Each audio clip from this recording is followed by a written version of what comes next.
بسم الله الرحمن الرحيم. السلام عليكم ورحمة الله وبركاته. إن الحمد لله نحمده ونستعينه ونستغفره ونعوذ بالله من شرور أنفسنا وسيئات أعمالنا. من يهده الله فلا مضل له ومن يضلله فلا هادي له. أشهد أن لا إله إلا الله وحده لا شريك له، وأشهد أن محمدا عبده ورسوله لا نبي بعده.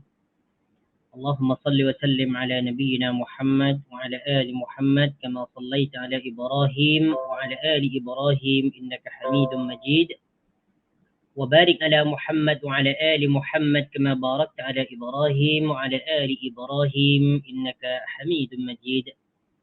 أعوذ بالله من الشيطان الرجيم. يا أيها الناس اتقوا ربكم الذي خلقكم من نفس واحدة وخلق منها زوجها وبث منهما رجالا كثيرا ونساء، واتقوا الله الذي تساءلون به والأرحام إن الله كان عليكم رقيبا. يا أيها الذين آمنوا اتقوا الله حق تقاته ولا تموتن إلا وأنتم مسلمون. اللهم لا سهل إلا ما جعلته سهلا وتجعل الحزن إذا شئت سهلا. رب اشرح لي صدري ويسر لي أمري واحلل عقدة من لساني يفقه قولي. ربنا لا علم لنا إلا ما علمتنا إنك أنت العليم الحكيم. أما بعد. أيها الإخوة الكرام، tuan-tuan, puan-puan yang dirahmati oleh Allah Subhanahu wa taala. Jemaah YT dia yang dimuliakan oleh Allah Subhanahu wa taala. Pertama, kita bersyukur kepada Allah Subhanahu wa taala dengan mengucapkan kalimat yang sangat agung, yaitu pujian yang sangat baik kepada Allah Subhanahu wa taala, yaitu alhamdulillahirabbil alamin. Karena di pagi ini kita diberikan nikmat yang sangat agung, yaitu nikmat sehat dan nikmat masa, sehingga dengan kedua nikmat tersebut kita diberikan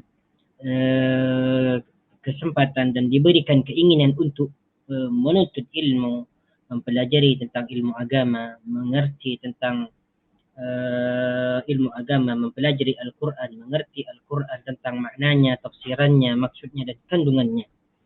Naam, ikhwani wa akhwati fillah, azani Allah wa iyyakum. Insyaallah taala pada kesempatan kali ini kita akan sambung pelajaran kita, yaitu tentang mengerti Al-Quran surah An-Nazi'at, ya, surah An-Nazi'at. Yaitu ayat yang ke-6. Ayat yang ke-6. Bagi yang mempunyai bukunya, silakan buka muka surat yang ke-20, surah An-Nazi'at, iaitu ayat yang ke-6. Bagi yang menggunakan Al-Quran, silakan buka muka surat yang ke 583.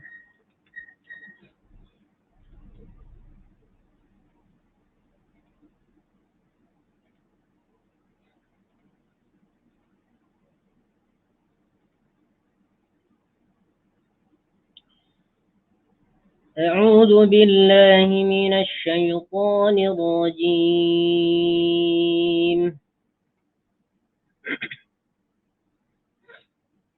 بسم الله الرحمن الرحيم. والنازعات غرقا والناشطات نشطا والسابحات سبحا فالسابقات سبقا فالمدبرات أمرا يوم ترجف الراجفة تتبعها الرادفة قلوب يومئذ واجفة أبصارها خاشعة يقولون أئنا لمردودون في الحافرة أئذا كنا عظاما نخرة قالوا تلك إذا كرة خاسرة فإنما هي زجرة واحدة فإذا هم بالساهرة. نعم. Minggu lepas kita sudah mengertikan dan menterjemahkan ayat yang pertama sehingga ayat yang kelima, di mana ayat yang pertama dan sehingga ayat yang kelima ini merupakan sumpah Allah Subhanahu wa taala. Tuhan kita Rabbuna Azza wa Jalla bersumpah dengan makhluknya yang pertama, wan nazi'ati gharqa. Itu demi malaikat yang mencabut nyawa dengan kerasnya. Wanasyitati nashta, dan demi malaikat yang mencabut nyawa dengan lembutnya. Wasabihati sabha, dan demi malaikat yang turun daripada langit dengan cepatnya. Fasabiqati sabqa, dan demi para malaikat yang mendahului dengan kencangnya. Kemudian yang kelima, falmudabbirati amra, dan demi malaikat yang menguruskan atau yang mengatur urusan dunia. Nah, ini sudah kita terjemahkan pada minggu lepas.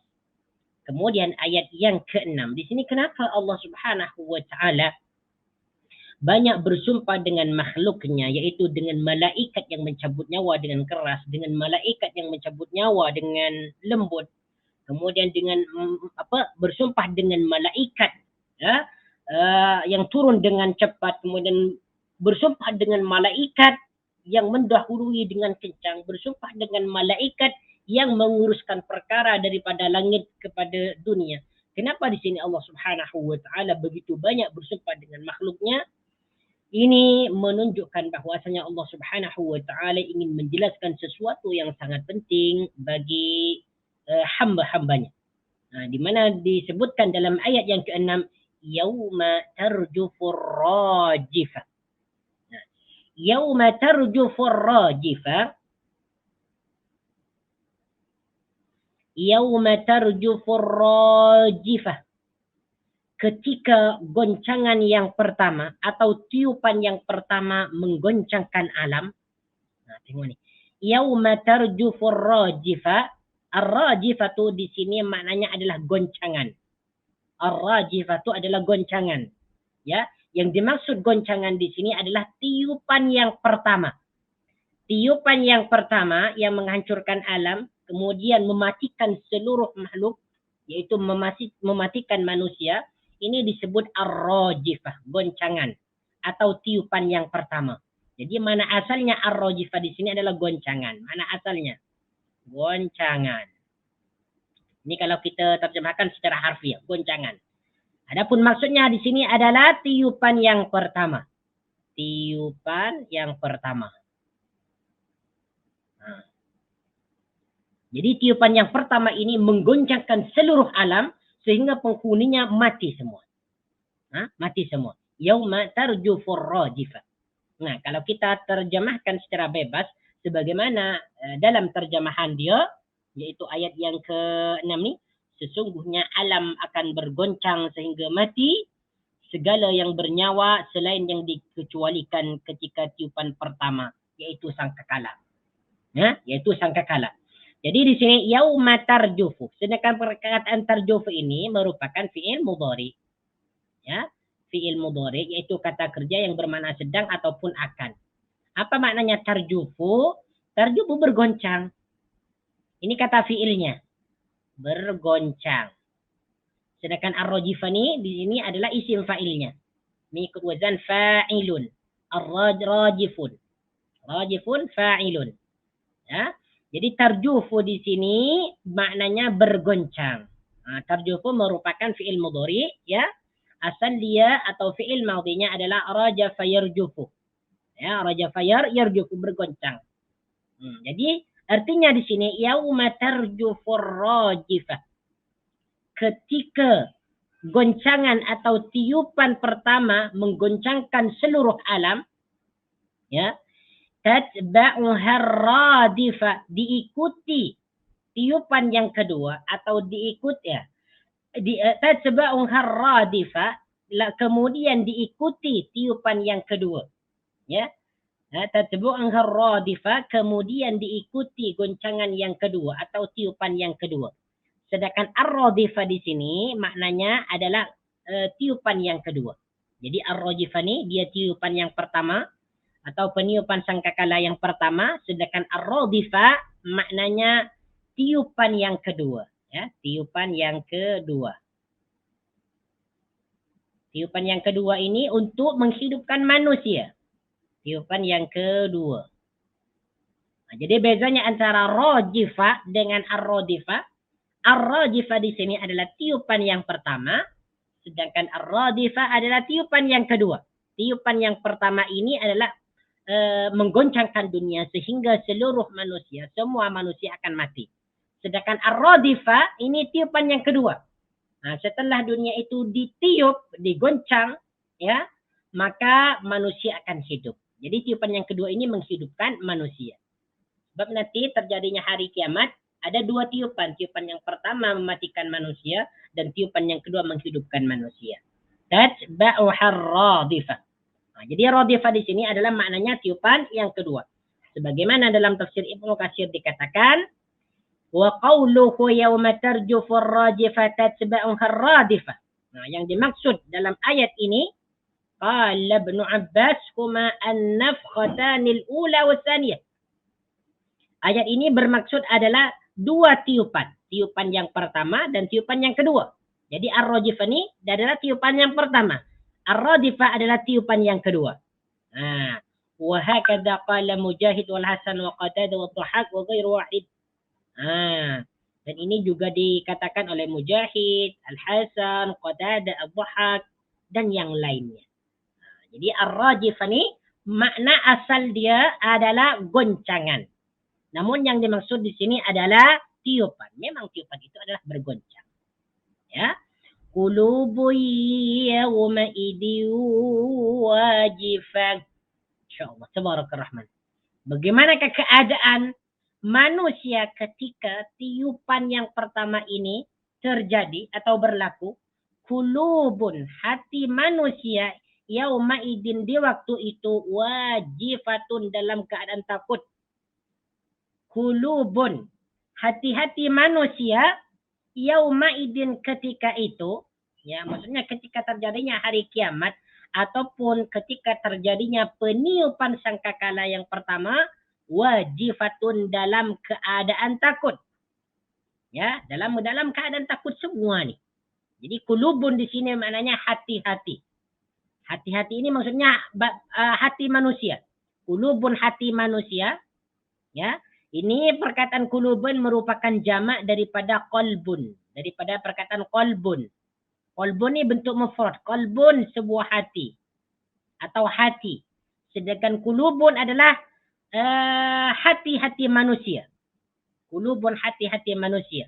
Yauma idin ketika itu, ketika ditiupkannya sangkakala yang pertama dan juga sangkakala yang kedua, wajifatun dalam keadaan sangat takut. Dalam keadaan sangat takut. Ya.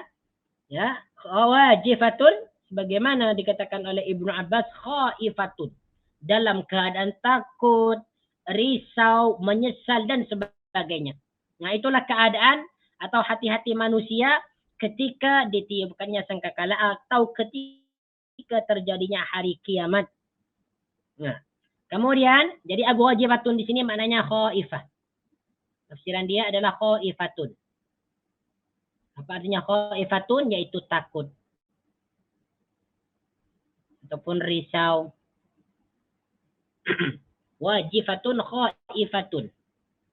Nah, qulubu yawma idzin wajifatun. Ya. Hati-hati manusia ketika itu menjadi takut. Absaruha khashi'atun. Pandangannya menjadi tunduk. Absaruha, ya. Absaruha, pandangan-pandangannya, ya. Pandangan-pandangannya menjadi takut. Nah, perhatikan di sini absaru, ini maknanya adalah pandangan. Ya, maknanya pandangan. Ya, kemudian absaru dimudhafkan kepada isim dhamir ghaib yaitu ha. Absaruha, pandangan-pandangannya. Ha di sini merujuk kepada mana? Yaitu merujuk pada qulubun. Ya, merujuk kepada qulubun. Pandangan-pandangan yang mempunyai hati itu, Disebutkan dalam tafsir Ibnu Katsir ni, apa ni, absaruha khasyan ay absaru ashabiha, yaitu pandangan-pandangan yang mempunyai hati itu, yaitu pandangan manusia. Khasyiatun menjadi tunduk.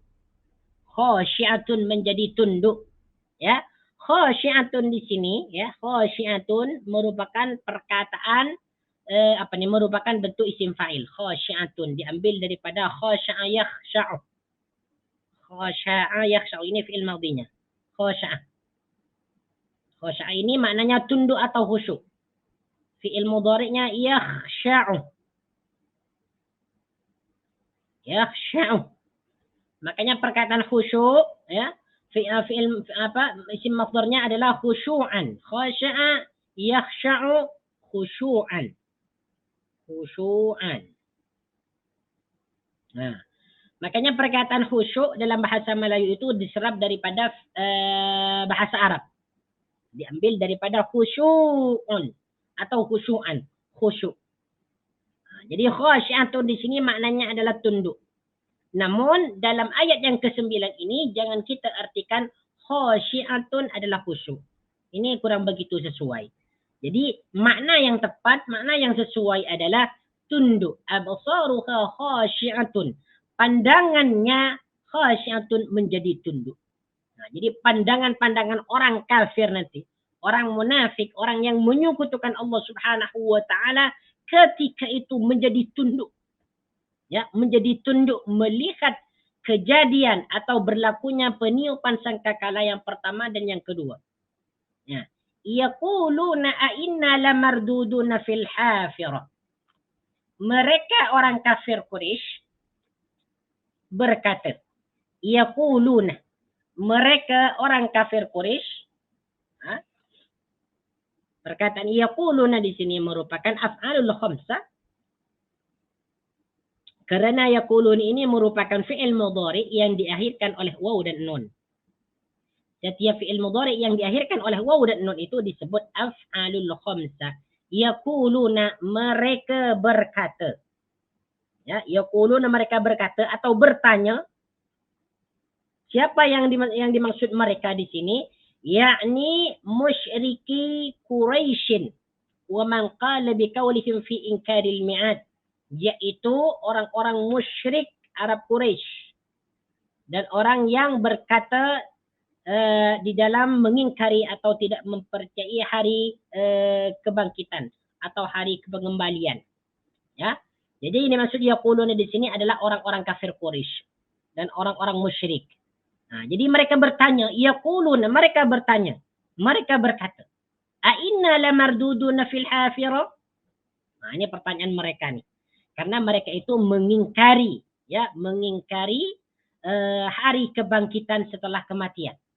Jadi mereka bertanya, a inna lamarduduna fil hafirah? Adakah kita akan dikembalikan fil hafirah kepada kehidupan semula atau pada kehidupan dahulu? Ya, yaquluna a inna lamarduduna fil hafirah? A inna, adakah kita? A inna, adakah kita lamardudunah dikembalikan fil hafirati ke dalam kehidupan semula atau kehidupan dahulu. Perkataan mardudunah di sini maknanya adalah dikembalikan. Ya. Dikembalikan, lamardudunah. Ini merupakan isim maf'ul. Ya, ini merupakan bentuk isim maf'ul. Mengikut wazan maf'ulun. Ya. Mardudun, ya. Bentuk mufrad dia adalah mardudun, dikembalikan. Mardudun. Ya, mardudun. Ini merupakan sighat atau bentuk isim maf'ul. Mengikut wazan maf'ulun. Mardudun, dikembalikan. Fi'il madhinya adalah raddah. Radda yaruddu. Radda yaruddu, mengembalikan. Mardudun, dikembalikan. Marduduna, mereka dikembalikan. A inna lamarduduna fil Bukan mereka dikembalikan ya. Marduduna dikembalikan. A'inna lamarduduna fil hafirah. Jadi orang-orang kafir Quraisy, orang-orang musyrik itu berkata. Mereka bertanya, adakah kami ini nanti betul-betul akan dikembalikan kepada kehidupan semula setelah kita menjalani kematian? Adakah kami akan dihidupkan lagi? Itu pertanyaan orang-orang musyrikin. Ya. Al-hafirah di sini maknanya kehidupan semula atau kehidupan dahulu. Fil hafirah, pada kehidupan dahulu atau semula. Aiza kunna idhaman nasyirah. Mereka bertanya lagi. Aiza kunna idhaman nasyirah. Adakah kami dibangkitkan kembali? Aiza kunna idhaman nasyirah. Adakah kami dibangkitkan? Kunna idhaman nasyirah, setelah kami menjadi tulang belulang nasyiratan yang hancur. Ya. Aiza, adakah kami dikembalikan? Kunna idhaman nasyirah, setelah kami menjadi tulang belulang nasyiratan yang hancur. Nah, perkataan idhaman di sini maknanya adalah tulang belulang. Ya, idhaman di sini merupakan jamak daripada azmun. Azmun adalah tulang. Nah, jamaknya adalah idhamun. Ya, jamaknya adalah idhamun, tulang belulang. Nasyiratan yang hancur. Nasyiratan yang hancur. Nakhiratan yang hancur. Hancur lebur. Nakhiratan yang hancur. Aidza kunna idhaman nasyirah. Jadi mereka berkata, aidza kunna idhaman nasyirah. Ya. Aibaliyatun, yang hancur. Jadi mereka berkata, adakah kami ini akan dihidupkan lagi nanti, akan dibangkitkan lagi, padahal kami itu telah menjadi belulang yang sudah hancur. Jadi kata mereka nih, kata orang-orang musyrikin, kata orang-orang kafir Quraisy yang tidak mempercayai tentang yaumul ba'si, yaitu hari kebangkitan, mereka bertanya, aiza kunna idhaman nasyirah, adakah kami akan dibangkitkan setelah kami menjadi tulang belulang yang sudah hancur? Kata mereka, ini tidak masuk akal. Macam mana tulang belulang dan daging yang sudah hancur itu menjadi hidup kembali? Jadi mereka tidak mempercayai, mengingkari. Inilah orang musyrik dan orang kafir Quraisy. Qalu tilka idzan karratun khasirah.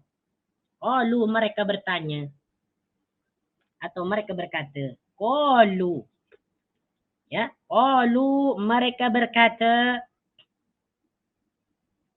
tilka idzan karratun khasirah. Mereka berkata, kalau begitu, ya, qalu, mereka berkata, yaitu orang musyrik, tilka idzan karratun khasirah. Yang demikian itu, karratun adalah tempat pengembalian, khasiratun yang merugikan. Qalu tilka idzan karratun khasirah. Qalu, mereka berkata, tilka, yang demikian itu, ya, yang demikian itu, idzan karratun khasiratun, yaitu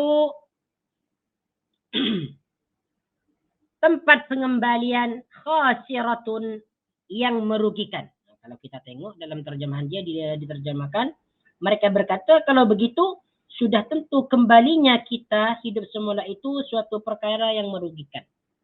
Jadi pertama, karotun di sini adalah tempat pengembalian. Ya, tempat pengembalian. Maksudnya mereka akan dibangkitkan setelah kematian. Mereka akan dihidupkan lagi dan akan dikembalikan kepada yang menciptakan, yaitu kepada Allah Subhanahu wa ta'ala. Selepas mereka dihidupkan, maka mereka akan menghadap Allah Subhanahu wa ta'ala untuk diputuskan amal-amal mereka, kemudian akan diberikan balasannya. Jadi mereka berkata, nah kalau kami nanti dikembalikan kepada kehidupan semula dan kami dibangkitkan nanti, dihidupkan lagi, maknanya itu adalah pengembalian yang sangat merugikan, kata mereka. Ya. Fa innama hiya zajratu wahidah. Oke, perkataan khasratun di sini ya. Khasratun ini maknanya rugi. Rugi. rugi. Ya, jadi khasiratun ini adalah rugi. Dalam ayat yang lain disebutkan dalam surah Al-Asr, wal 'asr innal insana lafi khusrin. Khusrin. Jadi khusrin dengan khasiratun ini maknanya sama, yaitu rugi. Rugi. Khusrin. Khasiratun, merugikan. Kalau khusrin adalah rugi. Wal 'asr, demi masa, innal insana lafi khusr, sesungguhnya manusia itu dalam kerugian. Jadi khasiratun di sini maknanya yang merugikan. Fa innama hiya zajratu wahidah. Maka sesungguhnya hiya, ya, hiya di sini merupakan isim dhamir. Setiap isim dhamir mesti ia mempunyai rujukan. Di manakah rujukan isim dhamir hiya? Yaitu rujukannya adalah karratun. Itu pengembalian atau tempat pengembalian. Fa innama hiya zajratu wahidah. Nah, fa innama hiya, maka sesungguhnya pengembalian itu zajratu wahidah, hanya tiupan satu kali saja. Zajratu wahidah, yaitu tiupan wahidatun, satu kali saja. Zajratun di sini maknanya adalah tiupan. Ya, tiupan wahidatun, satu kali saja. Jadi terjemahan di sini, terjemahannya adalah fa innama hiya zajratu wahidah, sesungguhnya pengembalian itu merupakan satu tiupan saja atau tiupan satu kali saja. Ya. Jadi hiya di sini merujuk kepada karratun. Makanya di sini isim dhamirnya menggunakan isim dhamir muannas. Hiya. Jadi hiya di sini merujuk kepada karratun. Fa idza hum bis-sahirah. Fa idza hum bis-sahirah, maka mereka dihidupkan di bumi yang baru. Fa idza hum bis-sahirati, maka mereka ketika itu dihidupkan di bumi yang baru. As-sahirah di sini maknanya adalah bumi yang baru. Fa idza hum, maka ketika itu mereka, yaitu orang-orang musyrikin dan juga semua manusia yang awal dan yang orang-orang yang dahulu dan orang yang kemudian, mereka akan dihidupkan lagi, kemudian mereka akan menempati bumi yang baru. As-sayyirati di sini maknanya bumi yang baru. Jadi maksudnya mereka setelah dibangkitkan itu, mereka akan menempati bumi yang baru. Fa idza hum bis-sayyirati. Ya, maka serta-merta mereka hidup kembali di muka bumi yang baru. Mungkin tak sama, mungkinlah bumi nanti, bumi hari kiamat dengan bumi yang sekarang mungkin tidak sama. Bumi yang baru nanti semuanya akan rata. Fa idza hum bis-sayyirati. Baik. Kemudian ayat yang ke-15.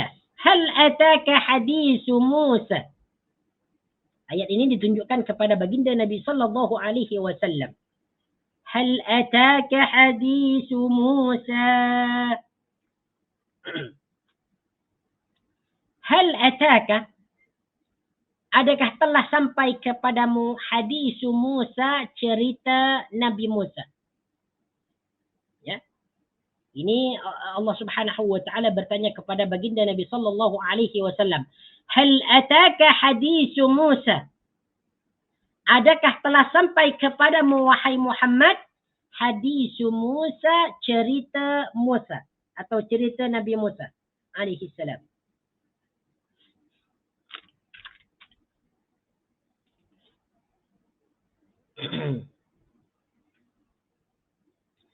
Dalam ayat ini dan seterusnya akan menjelaskan tentang mukjizat atau akan menjelaskan tentang dakwah Nabi Musa alaihi salam kepada Fir'aun dan kaumnya, dan juga menjelaskan tentang mukjizat yang dibawa oleh Nabi Musa alaihi salam untuk membenarkan apa yang beliau bawa. Jadi di sini Allah Subhanahu wa taala berkata kepada Nabi Muhammad sallallahu alaihi wasallam, hal ataka. Hal di sini maknanya adakah.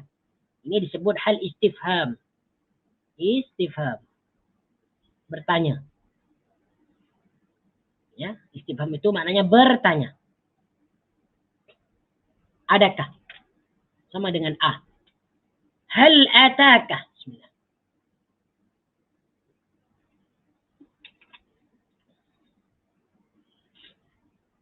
Sedangkan ata di sini merupakan fi'il madhi yang bermakna datang.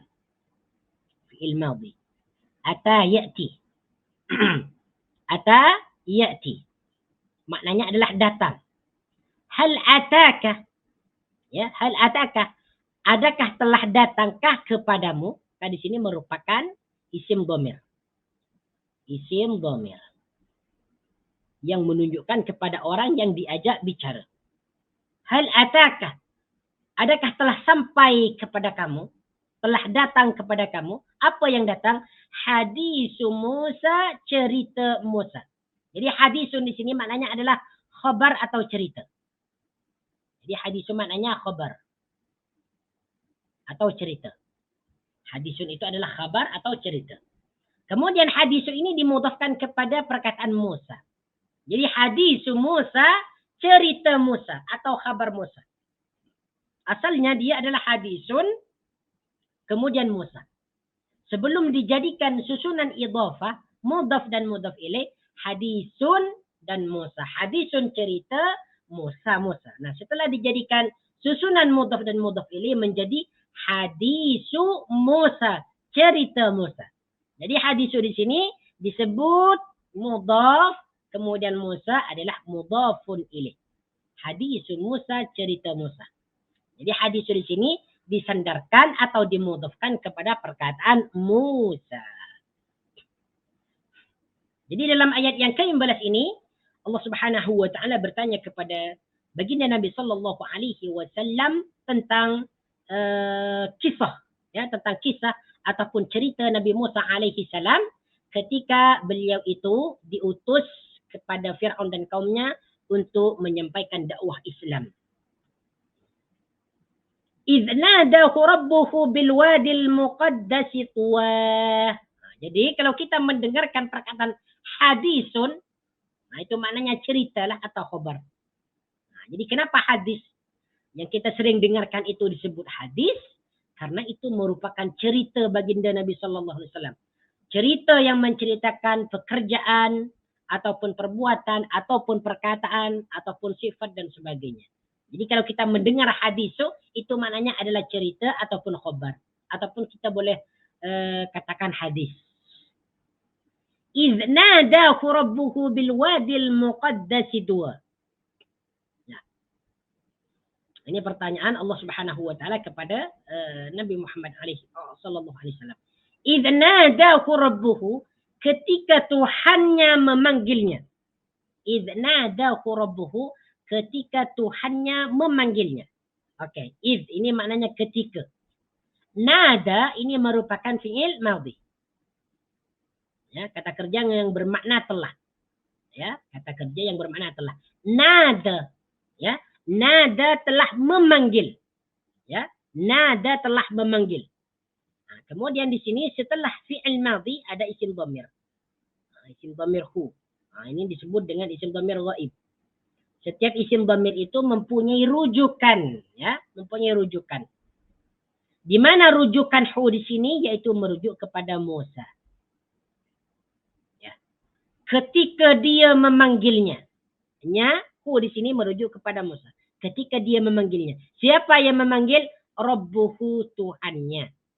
Rabbuhu, Tuhannya. Rabbu di sini dimudhafkan kepada isim dhamir hu. Tuhannya. Nah, seperti yang dikatakan tadi, setiap isim dhamir mesti ianya mempunyai rujukan. Di mana rujukan isim dhamir hu di sini? Sama Musa. Rabbuhu, Tuhannya, Tuhan Musa. Nah, jadi kalau kita terjemahkan secara sempurna, idnadahu rabbuhu, ketika Tuhannya memanggilnya. Ketika Tuhannya memanggilnya. Yaitu Tuhan Nabi Musa alaihi salam. Jadi ketika Allah Subhanahu wa taala memanggil Nabi Musa alaihi salam, di manakah itu? Bil wadil muqaddasi tuwa. Bil wadil muqaddasi, di lembah yang disucikan.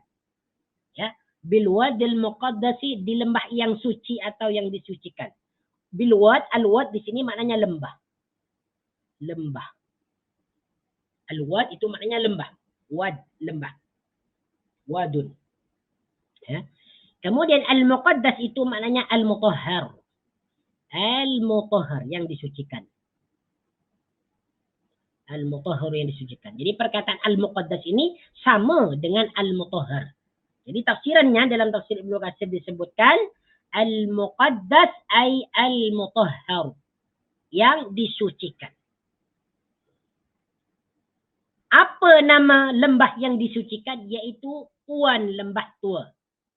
Tuan Lembah Tua. Jadi Tuan di sini maknanya adalah lembah tua. Ini nama lembah ya. Lembah Tua. إذ ناداه ربه بالواد المقدس Tuan. Ketika Tuhannya memanggilnya bilwadil muqaddasi Tua, di lembah yang suci, yaitu lembah Tua. Nah, itu terjemahan dia.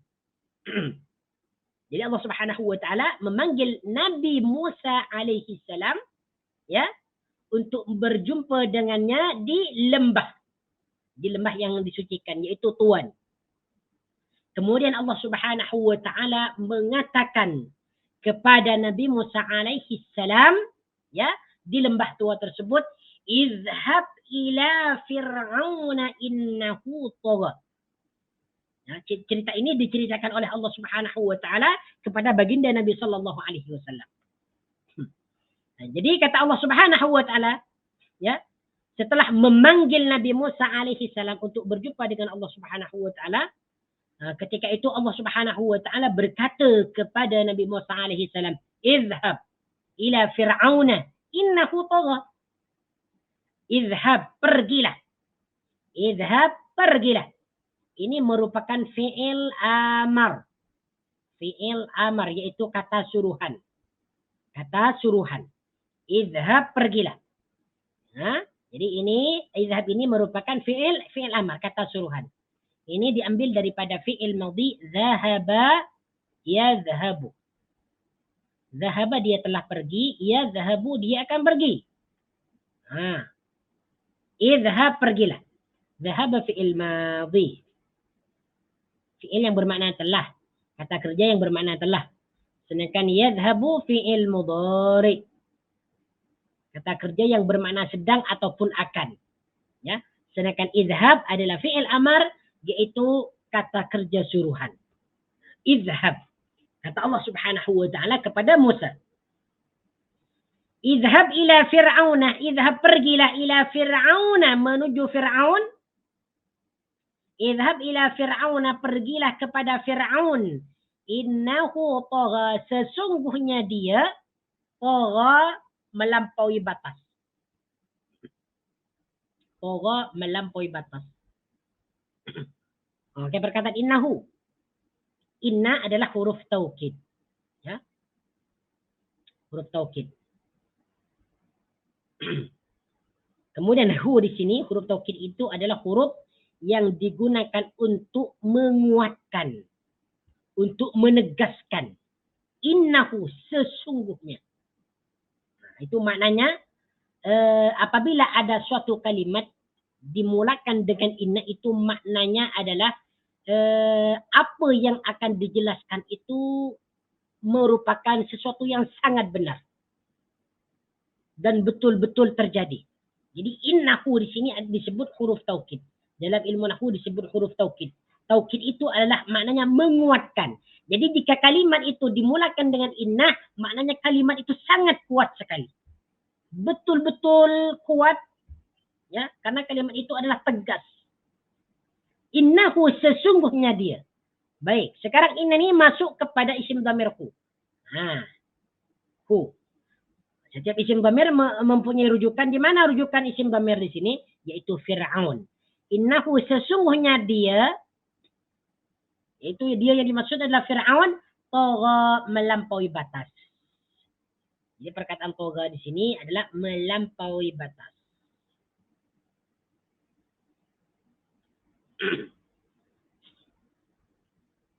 Jadi ayat yang 17 ini Allah Subhanahu wa taala menceritakan kepada baginda Nabi sallallahu alaihi wasallam bahwasanya Allah menyuruh Nabi Musa alaihi salam untuk pergi ke Fir'aun karena Fir'aun itu telah berbuat kerusakan di bumi.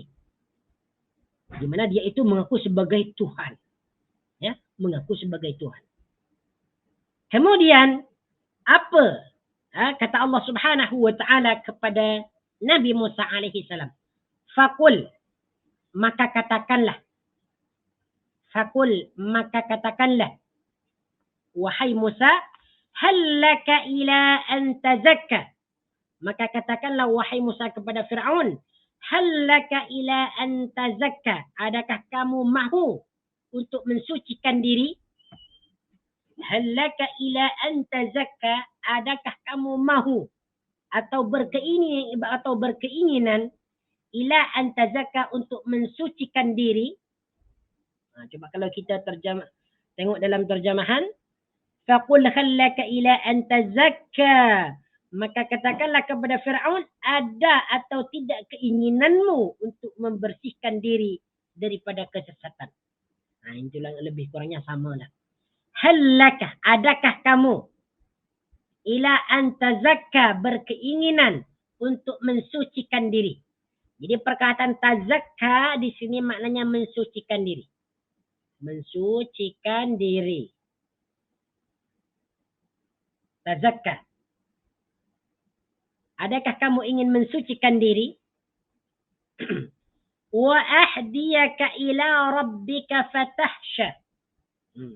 Jadi di sini ketika Nabi Musa alaihi salam bertemu dengan Fir'aun, maka Nabi Musa berkata kepada Fir'aun, hallaka ila an tazakka. Wahai Fir'aun, adakah kamu ingin mensucikan dirimu dari perbuatan sesat? Wa ahdiyaka ila rabbika fatahsha. Dan aku menuntunmu. Ya? Wa ahdiyaka, dan aku menuntunmu atau memimpinmu. Ahda yuhdi ini wa ahdiyaka, wa ahdiya di sini merupakan fi'il mudhari. Fi'il mudhari, ya. Di sini fi'il mudhari'nya menggunakan hamzah yang bermakna aku. Ya, wa ahdiyaka. Ya. Ini diambil daripada fi'il madhi hada yahdi. Hada yahdi, menuntun kepada jalan, ya. Wa ahdiyaka, menuntun atau memimpin atau memberikan hadiah. Apa? Hidayah. Hada ini merupakan fi'il madhi, fi'il mudhari'nya adalah yahdi. Ya, yahdi. Jadi ini dia huruf mudhari'nya adalah ya. Bermakna dia. Dia menuntunkan atau memberikan jalan. Atau menunjukkan jalan. Atau memimpin. Ya. Apabila ayatnya diganti kepada hamzah ahdi, maka bermakna aku. Aku pimpin kepada jalan. Atau aku tunjukkan. Wa ahdiyaka, dan aku tunjukkan. Dan aku pimpin jalan bagimu. Ila rabbika, menuju Tuhanmu, fatahsya, agar kamu fatahsya, agar kamu takut. Ya, fatahsya, agar kamu takut. Wa ahdiyaka, dan aku tunjukkan atau pimpin jalan. Ila rabbika, menuju Tuhanmu, fatahsya, agar kamu takut. Coba kalau kita tengok dalam terjemahan dia, dan engkau akan kupimpin ke jalan Tuhanmu agar engkau takut kepadanya. Ini terjemahan bebas, ya. Ya, wa ahdiyaka ila rabbika fatahsya, dan engkau aku pimpin kepada jalan menuju Tuhanmu, fatahsya, agar kamu takut kepadanya. Perkataan ila rabbika, kepada Tuhanmu. Rabb ini tak perlu dijelaskan lagi lah. Sebab Rabb ini sudah jelas maknanya adalah Tuhan. Kemudian Rabb ini dimudhafkan kepada isim dhamir. Isim dhamir mukhatab, yaitu kaf. Ini isim dhamir mukhatab ini adalah isim dhamir yang digunakan untuk kepada lawan bicara. Kepada orang yang ada di hadapan kita. Dia tidak mempunyai rujukan. Kalau isim dhamir mukhatab. Kalau isim dhamir ghaib, dia mempunyai rujukan. Ila rabbika, kepada Tuhanmu, fatahsya, agar kamu takut. Tahsya di sini merupakan fi'il mudhari, diambil daripada khasya. Fatahsya, maka kamu akan menjadi takut. Fatahsya, maka kamu akan menjadi takut. Khasya yakhsha. Takhsha. Khasya yakhsha. Fatakhsha, maka kamu takut kepadanya. Jadi di sini setelah Nabi Musa alaihi salam bertanya ataupun menyoal Fir'aun, hallaka ila an tazakka, adakah kamu ingin mensucikan dirimu, wa ahdiyaka ila rabbika fatasha, dan adakah kamu mau aku tunjukkan, aku pimpin kamu kepada jalan menuju Tuhanmu sehingga kamu menjadi orang yang bertakwa, sehingga kamu menjadi orang yang takut kepada Allah Subhanahu wa taala. Itu pertanyaan Nabi Musa alaihi salam kepada Fir'aun, ya. Fa'arakul ayatal kubra. Fa'arakul ayatal kubra. Maka fa'arakul ayatal kubra, maka kemudian dia memperlihatkan ayatul kubra, mukjizat yang besar. Fa'arakul ayatal kubra, maka dia memperlihatkan kepadanya al-ayatul kubra, mukjizat yang sangat besar. Ara di sini maknanya memperlihatkan. Ara, memperlihatkan. Ini merupakan fi'il mudhari. Ya. Maka dia memperlihatkan kepadanya. Siapa yang memperlihatkan di sini? Yaitu Nabi Musa alaihi salam. Ya, Nabi Musa alaihi salam. Di sini fa'ilnya tidak disebutkan. Ya. Ya, fa'ilnya di sini adalah menakdir huwa. Fa'arahu, maka dia memperlihatkan. Siapa yang memperlihatkan di sini? Yaitu dia Nabi Musa alaihi salam. Sedangkan hu di sini merujuk kepada Fir'aun. Memperlihatkan hu kepada dia, yaitu kepada Fir'aun, al-ayat al-kubra, ayat ataupun mukjizat yang sangat besar. Jadi al-ayat al-kubra di sini, al-ayat di sini maknanya adalah mukjizat. Mukjizat, ayat. Al-kubra yang sangat besar atau yang sangat agung. Jadi terjemahan dia untuk ayat yang ke-20 ini, fa'arahul ayatal kubra, maka kemudian dia memperlihatkan kepadanya mukjizat yang sangat agung, yang sangat besar.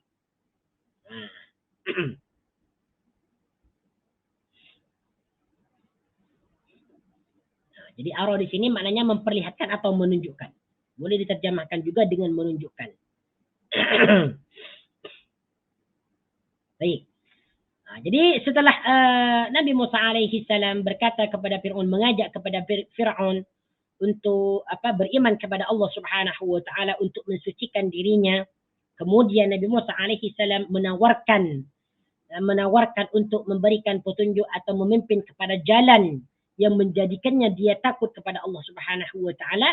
Lalu Nabi Musa alaihi salam memperlihatkan, menunjukkan kepada Fir'aun ayat-ayat yang telah dibawa oleh Nabi Musa alaihi salam, yaitu berupa mukjizat. Apa mukjizat dia? Banyak mukjizatnya. Yaitu tongkat yang berubah menjadi ular, ya, dan sebagainya. Fakazzaba wa asa. Jadi setelah Nabi Musa alaihi salam memperlihatkan ayat ataupun mukjizat yang sangat agung kepada Fir'aun, tetapi Fir'aun tidaklah mau beriman kepada Allah Subhanahu wa taala, justru dia fakadzaba wa afa. Nah, coba di sini. Di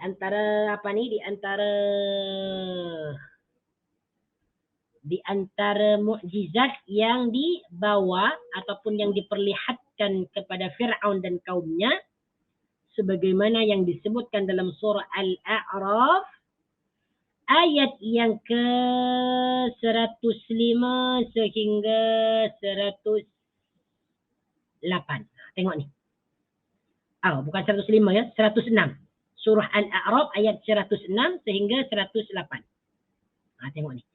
فألقى عصاه فإذا هي ثعبان مبين ونزع يده فإذا هي بيضاء للناظرين. Okey, ayat 106, Qala in kunta ji'ta bi ayatin fa'ti biha in kunta minal sadiqin. فألقى عصاه فإذا هي ثعبان مبين ونزع يده فإذا هي بيضاء للناظرين. Nah, coba nih. Qala 106. Qala dia Fir'aun menjawab. Nah, nih. Sebelumnya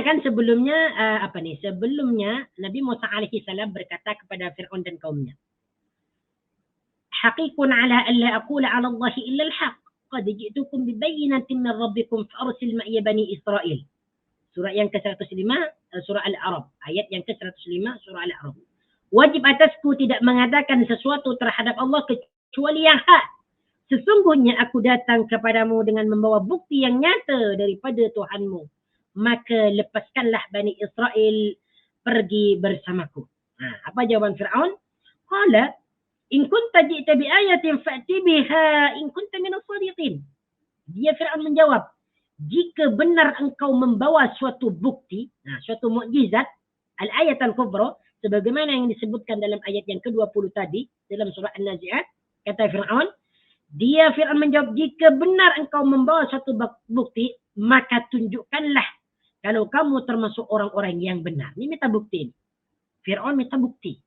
Minta bukti.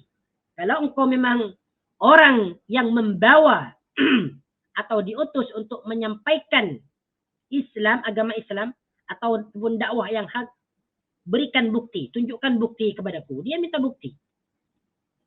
Fa'alqa, kemudian tengok ayat yang ke-107. Fa'alqa 'asahu fa'idha hiya su'danun mubin. Lalu Musa melemparkan tongkatnya, tiba-tiba tongkat itu menjadi seekor ular yang jelas dan nyata. Masya Allah, tabarakar rahman. Bayangkan, ini mukjizat. Tongkat boleh menjadi ular. Dan ini adalah ular nyata, ular benar. Ya, bukan sihir.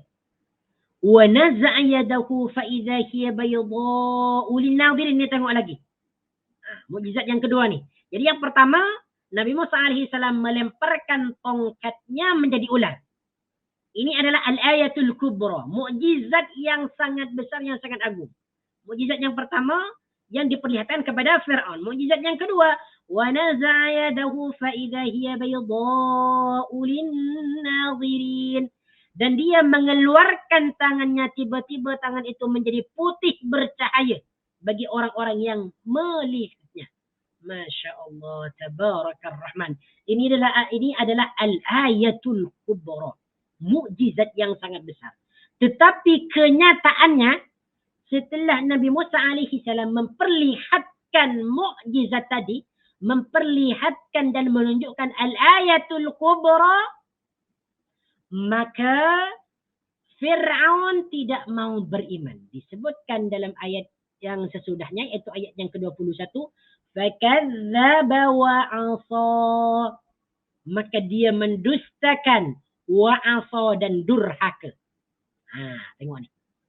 Ini fakadzdzaba, maka dia mendustakan. Siapa yang dimaksud dia di sini? Itu Fir'aun. Jadi Fir'aun tidak mau beriman walaupun dia itu melihat al-ayatul kubra, walaupun dia melihat mukjizat. Sebab mukjizat itu adalah di luar kemampuan manusia. Mukjizat. Fakadzdzaba, maka dia mendustakan, wa 'asa, dan durhaka. Jadi setiap kita mendengarkan perkataan kadzdzaba itu maknanya mendustakan. Mendustakan. Kizib. Kizib itu adalah dusta. Fakadzdzaba ini mendustakan. Kadzdzaba di sini merupakan fi'il madhi. Fi'il yang bermakna sudah, atau apa? Fi'il kata kerja yang menunjukkan masa lampau atau masa sudah dikerjakan. Fakadzdzaba, maka dia mendustakan, wa 'asa, dan durhaka.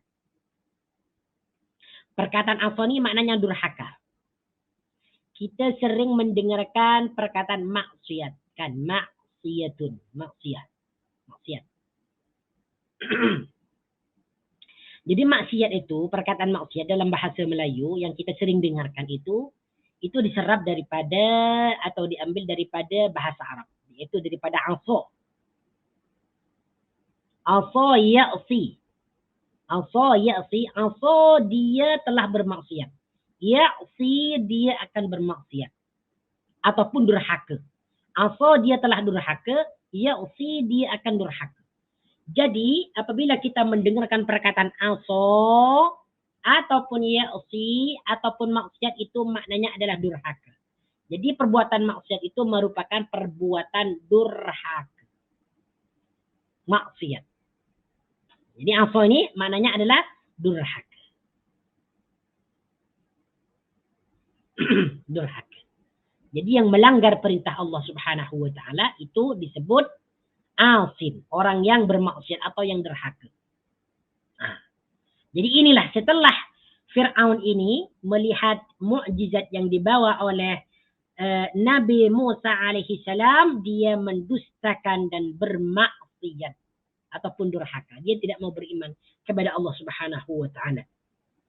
Justru ini dikatakan dalam surah tadi, dalam surah Al-A'raf ayat yang ke-109 nih. Setelah mereka itu Fir'aun dan dan anak buahnya melihat melihat mukjizat tadi. Qala al-mala'u min qaumi Fir'aun inna hadha lasahirun 'alim.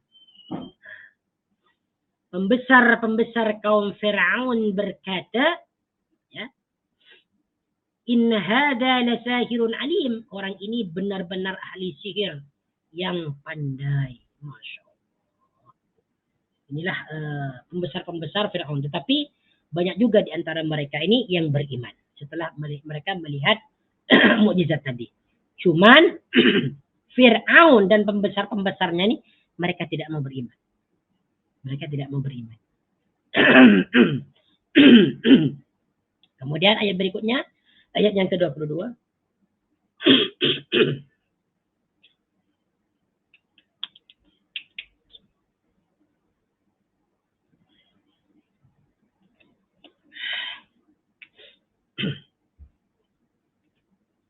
Summa adbara yas'a. Kemudian dia berpaling.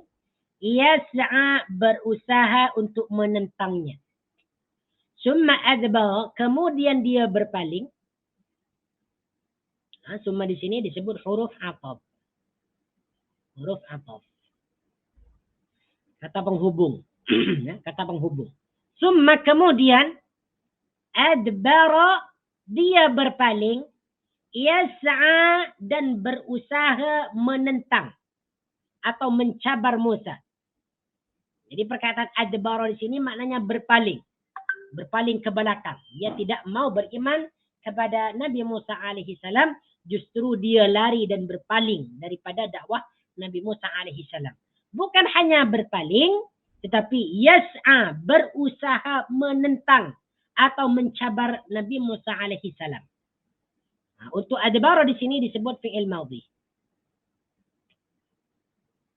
Mengikut wazan af'ala. Sedangkan yas'a adalah fi'il mudhari. Yas'a adalah fi'il mudhari.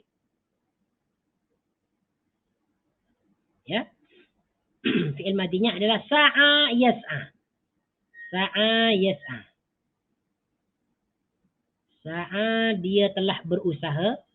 Yas'a dia akan berusaha. Sa'a yas'a. Sa'a di sini juga boleh bermakna berjalan. Ya, berjalan. Sa'a yas'a dia telah berusaha, yas'a dia akan berusaha.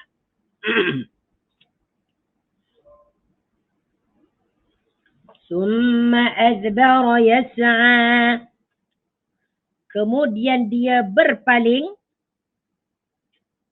lalu berusaha mencabar Musa. Fahashara fanada.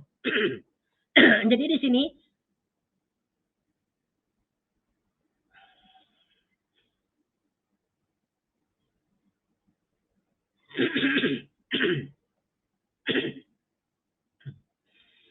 fahashara fanada. Kemudian dia mengumpulkan. Fahashara maka dia mengumpulkan kaumnya. Fanada maka dia memanggil mereka. Fahashara maka dia mengumpulkan. Fanada dan kemudian memanggil kaumnya. Hasyara di sini maknanya mengumpulkan. Ini merupakan fi'il madhi. Mengumpulkan. Ini fi'il madhi. Bermakna mengumpulkan. Sedangkan nada adalah maknanya memanggil. Ini sudah dijelaskan tadi makna nada. Fahasyara, maka dia Fir'aun mengumpulkan kaumnya. Fanada, dan memanggil mereka. Jadi setelah Fir'aun ini melihat dengan mata yang jelas tentang mukjizat yang dibawa oleh Nabi Musa alaihi salam, dia tidak mau beriman, dia mendustakan dan durhaka kepada Nabi Musa alaihi salam, kemudian dia berpaling dan berusaha untuk mencabar dan menentang Nabi Musa alaihi salam. Setelah itu dia mengumpulkan kaumnya dan memanggil mereka. Dan memanggil kaumnya. Apa yang dia kata? Faqala. Setelah kaumnya berkumpul, semua faqala, ana rabbukumul a'la. Ini kedustaan Fir'aun laknatullahi alaih. Jadi setelah kaumnya berkumpul, dia berkata, faqala, maka dia berkata, Fir'aun berkata, ana rabbukumul a'la. Ini pengakuan Fir'aun terhadap dirinya, bahwasanya dia adalah Tuhan. Ana, sesungguhnya aku rabbukumul a'la, Tuhanmu al-a'la, yang paling tinggi. Ini perkataan Fir'aun. Faqala, maka dia berkata Fir'aun, ana rabbukumul a'la, aku adalah Tuhanmu yang paling tinggi.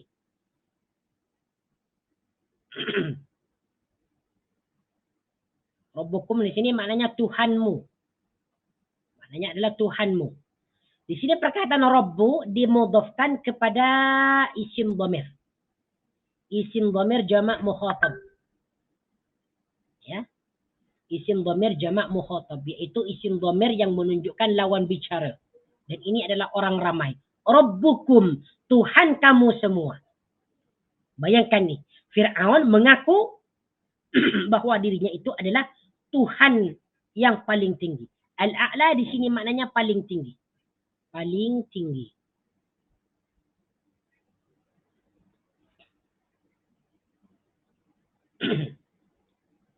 Ini sebenarnya pelik nih. Fir'aun memang mengaku dirinya adalah Tuhan yang paling tinggi. Tetapi kenapa, kalaulah dia sebut Tuhannya yang paling tinggi, kenapa dia tidak boleh melawan mukjizat Nabi Musa alaihi salam? Kenapa dia masih mengumpulkan para ahli sihir untuk menentang ataupun menandingi mukjizat Nabi Musa alaihi salam? Kalau dia memang adalah Tuhan yang tinggi, kenapa dia tidak keluarkan, ataupun kalau dia mempunyai kekuasaan ataupun apa, kenapa dia tidak langsung melawan mukjizat Nabi Musa alaihi salam? Inilah merupakan kedustaan Fir'aun. Dia hanya berkata ana rabbukumul a'la.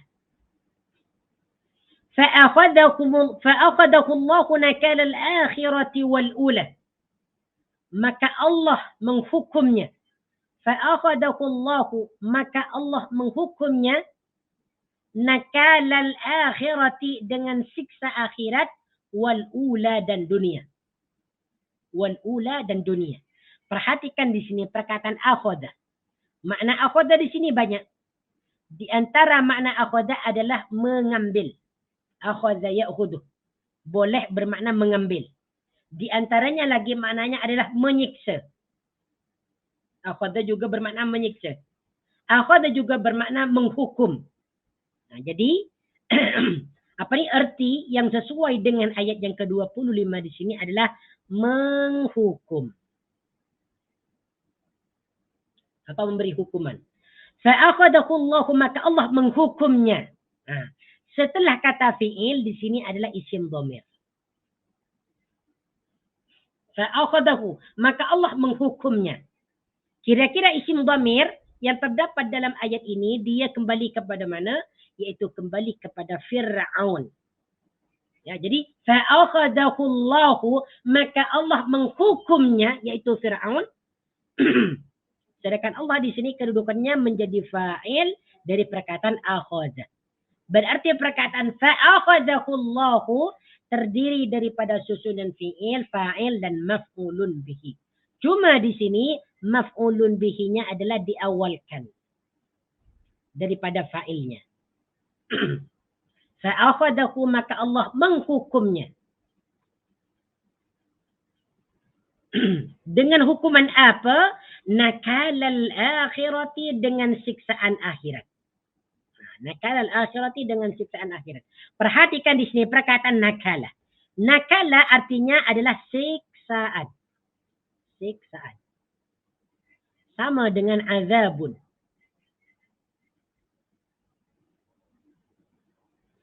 Jadi kalau kita berjumpa, kita baca Quran ataupun hadis berjumpa dengan perkataan nakalan ataupun nakalun, itu maknanya adalah siksaan, sama dengan azabun. Ya, sama dengan azabun. Kemudian nakala di sini dimudhafkan kepada perkataan al-akhirati. Asal dia nakalun, siksaan, al-akhiratu adalah akhirat. Jadi setelah dijadikan susunan mudhaf dan mudhaf ilaih, menjadi nakalal akhirati, siksaan akhirat, wal ula dan dunia. Wal ula dan dunia. Ula di sini maknanya adalah dunia. Dunia. Ad-dunia. Mana asalnya al-ula ini adalah yang pertama. Siksaan yang pertama di mana? Yaitu di dunia. Dengan cara ditenggelamkan. Ya, dengan cara ditenggelamkan sebagaimana ini disebut dalam surah Yunus. Nah, coba kita tengok nih sedikit tentang siksaan siksaan Firaun nih. Tengok nih. Dalam ayat yang ke 90. Surah Yunus ayat yang ke 90, muka surat 219.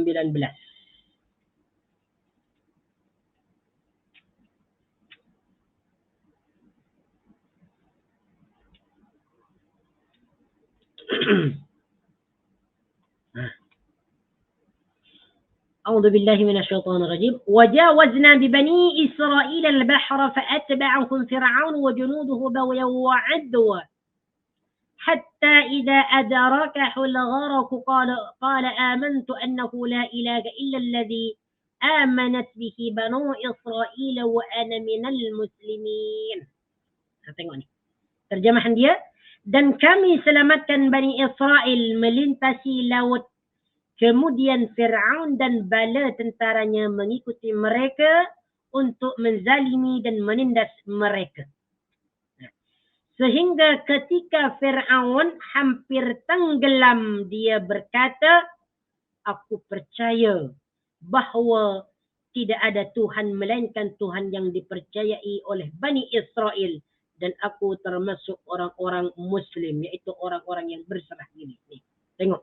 Ayat ini menjelaskan tentang penyiksaan atau siksaan yang diberikan oleh kepada Fir'aun ketika dunia, iaitu dengan cara ditenggelamkan di dalam lautan. Ya, ketika dia hampir tenggelam, dia baru berkata, aku percaya kepada Tuhan yang dipercayai oleh Bani Israel. Nah, ini merupakan tipu muslihat. Nah, dia menipu Allah Subhanahu wa taala. Agar dia tidak ditenggelamkan, baru dia berkata amantu annahu la ilaha illa alladhi amanat bihi banu Israil wa ana minal muslimin. Inilah tentang ayat yang menjelaskan penyiksaan kepada Fir'aun ketika di dunia, iaitu dengan cara ditenggelamkan. Adapun penyiksaannya nanti di akhirat, dia akan dimasukkan ke dalam neraka Jahannam selama-lamanya. Wal iyadu billahi ta'ala. Inna fi dhalika la'ibratan liman yakhsha.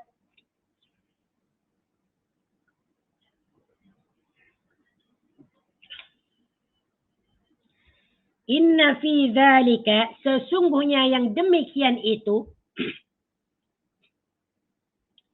Inna fi dhalika, sesungguhnya yang demikian itu.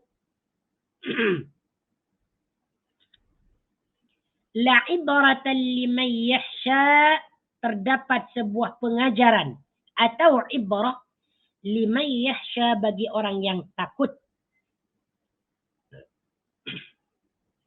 Inna fi dzalika, sesungguhnya yang demikian itu, Apa yang dimaksud yang demikian itu? Yaitu ditenggelamkannya Fir'aun, disiksanya Fir'aun di dunia dan di akhirat, la'ibratan, sebagai suatu pengajaran ataupun ibrah. Pengajaran. Jadi ibratan di sini maknanya pengajaran ataupun ibrah. Ibrah. Jadi ibrah dalam bahasa Melayu itu ya diserap daripada perkataan bahasa Arab ibratun, yaitu ibrah ataupun pengajaran. Jadi kalau kita membaca Al-Quran, ya lalu kita menjumpai perkataan ibratun atau ibratan, itu maknanya pengajaran atau ibrah ataupun ibrah. Bagi siapa? Liman yahsha, bagi orang yang takut kepada Allah. Liman yahsha, bagi orang yang takut kepada Allah. Tunggu sebentar.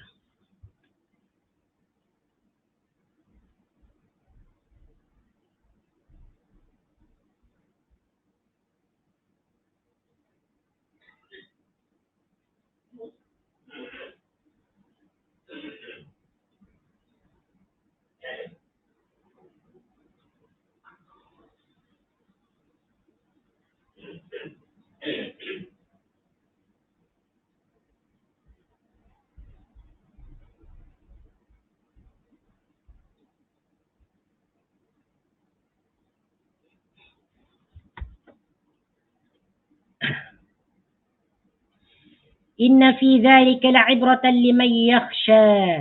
Kemudian ayat berikutnya, ayat yang ke-27. A'antum ashaddu khalqan amis sama'u banaha. Jadi ayat yang ke-26 ini menjelaskan bahwasanya siksaan Fir'aun itu merupakan pelajaran bagi orang yang bertakwa kepada Allah Subhanahu wa taala. Sentiasa orang yang bertakwa ini menjaga imannya, sentiasa takut kepada Allah, menjalankan segala apa yang diperintah dan menjauhi larangannya. Siapa yang tidak mau beriman kepada Allah lalu durhaka kepadanya, maka dia akan disiksa di dunia dan juga di akhirat. A'antum ashaddu khalqan amis sama'u banaha. Ayat berikutnya, ayat yang ke-27. A'antum ashaddu khalqan amis sama'u banaha. Ya. Apakah penciptaan kamu itu lebih hebat daripada langit yang telah dibinanya kuku? Tengok ni. A'antum asyaddu khalqan. Adakah penciptaan kamu itu asyaddu lebih hebat? Di sini, yang pertama ni, ini merupakan hamzah istifham. Hamzah istifham. Itu hamzah untuk bertanya. Adakah? Ya. Antum, adakah kamu? Antum di sini merupakan isim dhamir jamak. Isim dhamir mukhatab. Lil jam'i, untuk jamak. Antum, adakah kamu semua? Adakah kamu orang ramai? Asyaddu khalqan. Penciptaannya lebih hebat, amis sama'u, daripada langit, banaka, yang telah dia bina dengan kukuh. Antum asyaddu khalqan. Khalqan di sini maknanya penciptaan. Penciptaan. Sedangkan di sini adalah maknanya atau daripada. Maknanya atau daripada, amis sama'u, atau langit, banaka, yang dia telah bina. Jadi perkataan sama di sini maknanya langit, sedangkan bana maknanya membina atau membangun. Banaka, yang dia bina, yang dia bangun.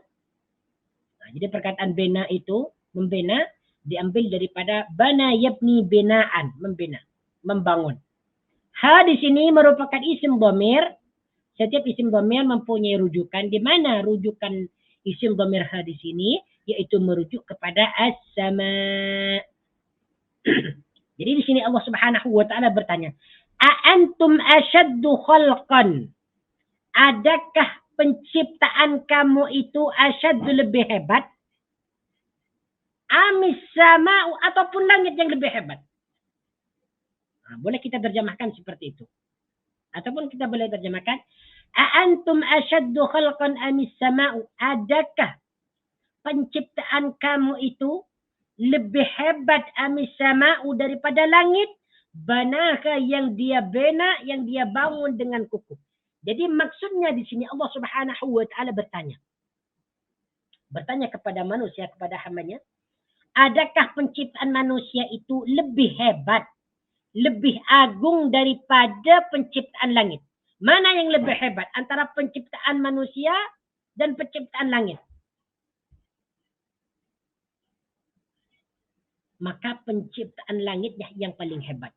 Bayangkan, langit itu ya boleh berdiri, boleh menjadi atap di atas kita tanpa tiang. Dia tidak jatuh. Itu lebih hebat lagi. Jadi di sini Allah Subhanahu wa taala bertanya, "A'antum asyaddu khalqan amis sama'u banaka?" Kita tengok dalam tafsiran Ibnu Katsir ni.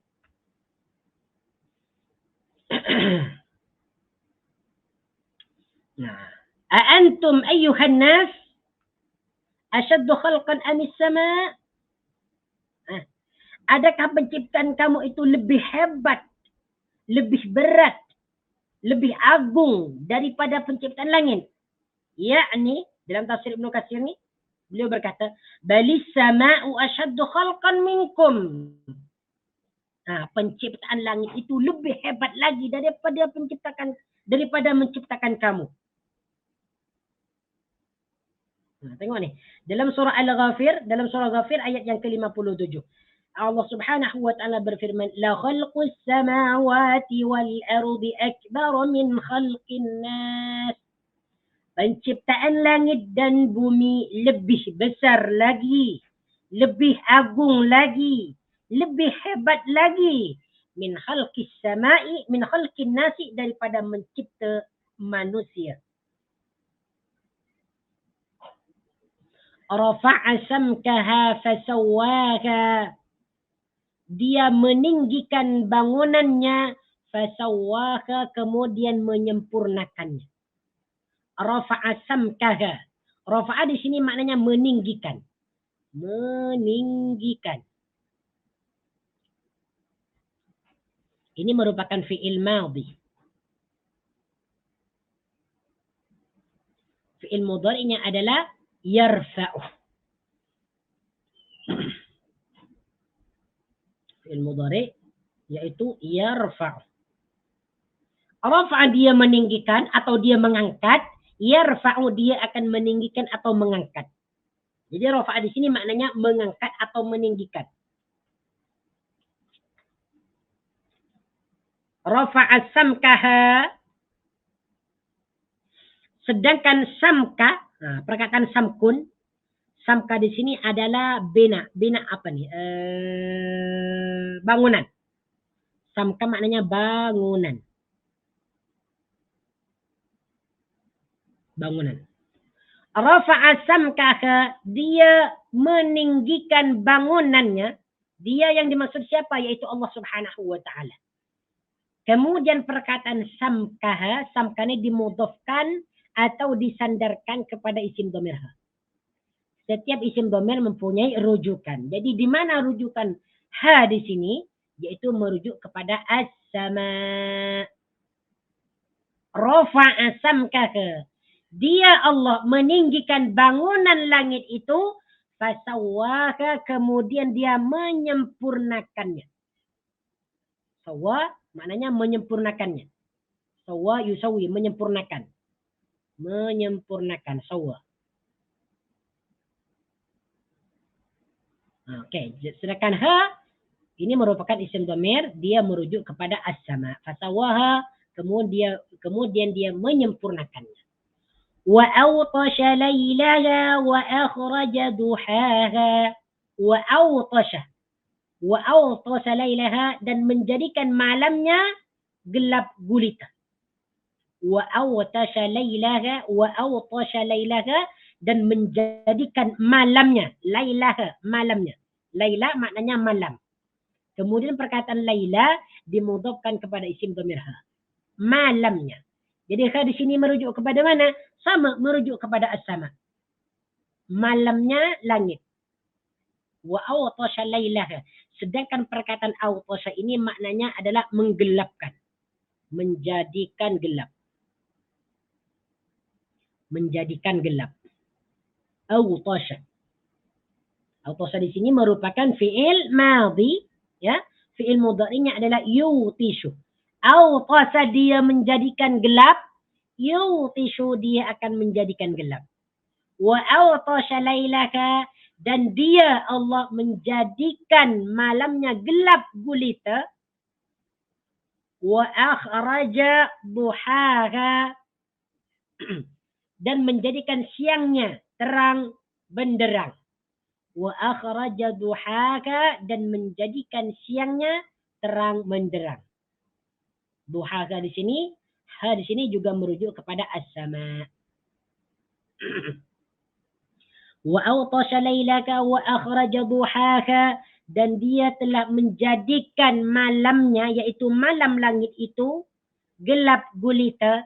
Wa akhraja duhaka, dan menjadikan siangnya langit itu menjadi terang benderang.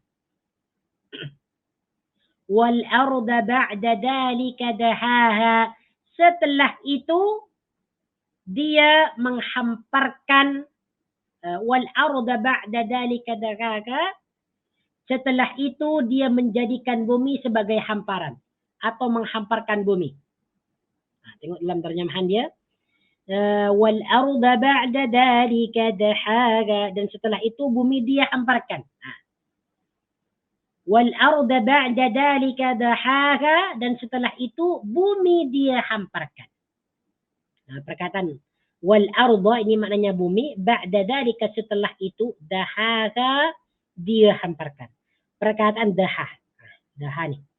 dahani dia maknanya menghamparkan. Menghamparkan.